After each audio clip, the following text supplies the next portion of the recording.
వక్ఫ్ చట్టంపై సుప్రీంకోర్టులో విచారణ జరిగింది. స్టే ఇచ్చేందుకు కోర్టు నిరాకరించింది. ఈ కేసు విచారణ సందర్భంగా సీజే కీలక వ్యాఖ్యలు చేశారు.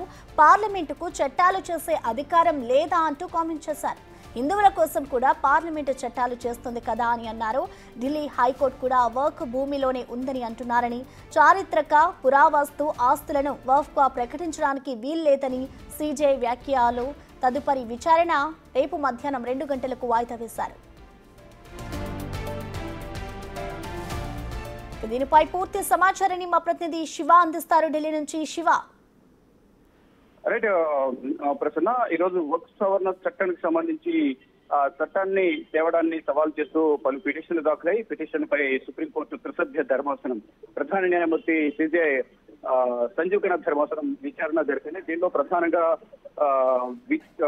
పిటిషన్ల తరపున న్యాయవాది కపిల్ సిబ్బల్ వాదనలు వినిపించారు. దానిలో వక్ఫ్ సవరణ చట్టం మత స్వేచ్ఛ హక్కుకు భంగంగా కలిగిస్తున్నట్టు కూడా కపిల్ సిబ్బల్ వాదనలు వినిపించారు. ఎవరైతే పిటిషన్ దాఖలు చేశారో వారి తరఫున వాదనలు వినిపించారు. ఇది రాజ్యాంగ విరుద్ధమైన చట్టం, వక్ఫ్ అంటే ఇస్లాం కు అంకితమైనది అంటూ కూడా ఆయన వాదనలు వినిపించారు. మరోవైపు కేంద్ర ప్రభుత్వం తరఫున సొలిసిటర్ జనరల్ తుషార్ మెహతా వాదనలు వినిపించారు. జేపీసీ ద్వారా సంపూర్ణంగా అన్ని వర్గాలతో చర్చలు జరిపామంటూ కూడా ఆయన తెలియజేశారు. అంటే గతంలో ఏదైతే వక్ఫ్ సవరణ చట్టానికి సంబంధించి బిల్లుకు సంబంధించి జగదాంబికా పాల్ ఆధ్వర్యంలో ఒక జేపీసీ జాయింట్ పార్లమెంటరీ కమిటీని ఏర్పాటు చేశారు. దీంట్లో అధికార విపక్ష పార్టీలకు సంబంధించిన సభ్యులు, పార్లమెంట్ సభ్యులు మెంబర్లుగా ఉన్నారు. దాంట్లో 6 నెలల పాటు సుదీర్ఘంగా చర్చలు జరిపిన తర్వాత జేపీసీ కమిటీలో వక్ఫ్ సవరణ బిల్లును ఆమోదు పొందినట్టుగా స్పీకర్ కు అందించారు. స్పీకర్ దానిని లోక్సభ, రాజ్యసభలో ప్రవేశపెట్టిన తర్వాత బిల్లు ఆమోదు పొందింది. తర్వాత రాష్ట్రపతి సంతకం ద్వారా చట్టం పొందాల్సింది. ఇక దీన్ని వ్యతిరేకిస్తూ